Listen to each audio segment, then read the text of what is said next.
Preview.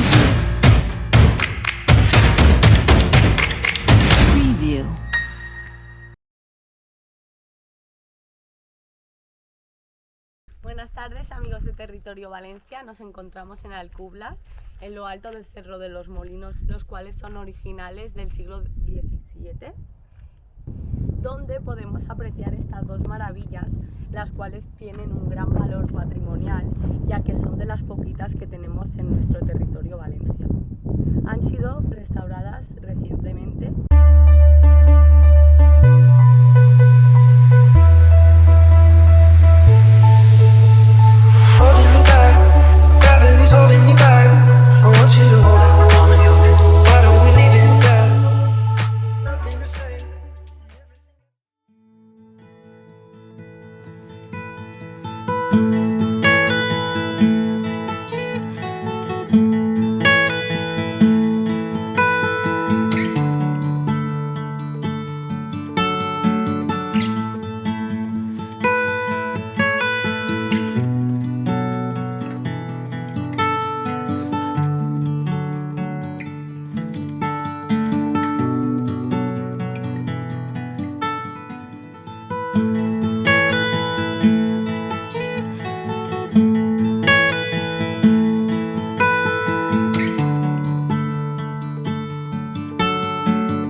Bueno, pues nos encontramos en la entrada del santuario de la Cueva Santa, que está situado en altura.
Vendetta.